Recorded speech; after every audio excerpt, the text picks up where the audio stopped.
Dysmenorrhoea या periods के दौरान जो पेन होता है, ये एक बहुत कॉमन कंप्लेन है यंग गर्ल्स में, स्पेशली जो अनमैरिड होती हैं, जिनके पीरियड्स अभी अभी स्टार्ट हुए हैं, उनके अंदर ये प्रॉब्लम बहुत ज़्यादा कॉमन है।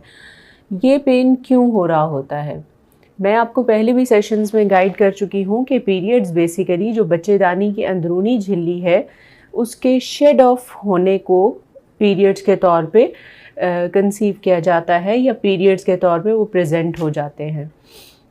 अब आप ये बात समझ चुके होंगे कि यूट्रस और उसका जो मुंह है, जैसे सर्विक्स कहते हैं, ये ब्लड और ये जो एंडोमेट्रियम है, इसने सर्विक्स के थ्रू पास आउट होना है। जब ये सर्विक्स थोड़ी सी लूजन अप हो जाती है, जो कि पीरियड्स के दिनों में होती है, तो पेन बेसिकली सर्विक्स के लूजन अप होने की वजह से हो रहा होता है। कुछ पेशेंट्स में ये प्राइमरी डिस्मेनोरिया होता है। प्राइमरी डिस्मेनोरिया बेसिकली बग़ैर किसी प्रॉब्लम के या बग़ैर किसी एसोसिएटेड इशू के पेन होने को हम प्राइमरी डिस्मेनोरिया कह रहे हैं। मैं दोबारा इस चीज़ को रिपीट करूँगी कि अगर पीरियड्स के पहले या दूसरे दिन in the absence of any obvious pathology pain हो रहा है किसी बच्ची को, तो ये एक नॉर्मल कंप्लेंट है और हम इसे प्राइमरी डिस्मेनोरिया कहेंगे।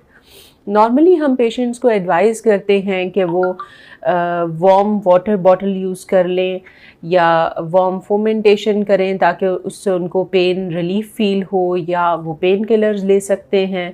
इसके अलावा समटाइम्स कुछ पेशेंट्स को इतना ज़्यादा पेन होता है कि उनको साथ में वॉमिटिंग और नौजिया स्टार्ट हो जाता है, और उसके लिए उन्हें कुछ इंजेक्टेबल पेन किलर्स की भी बाज़-औक़ात ज़रूरत पड़ जाती है।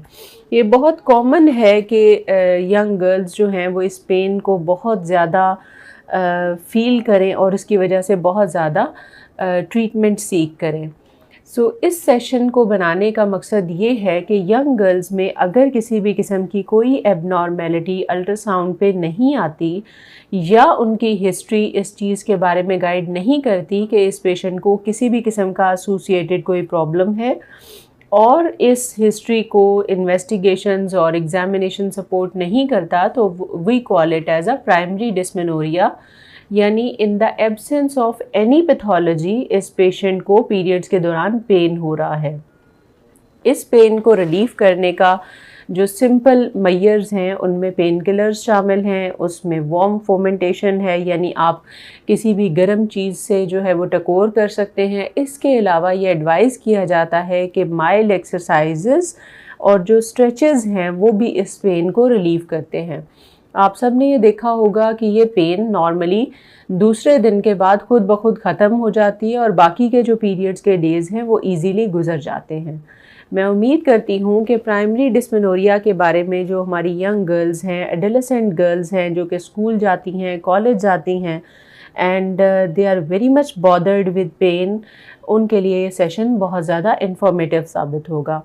अगर आपको प्राइमरी डिस्मेनोरिया से रिलेटेड किसी भी किस्म की क्वेरी है, तो आप कमेंट्स में मुझे ज़रूर बताइएगा। Thank you very much.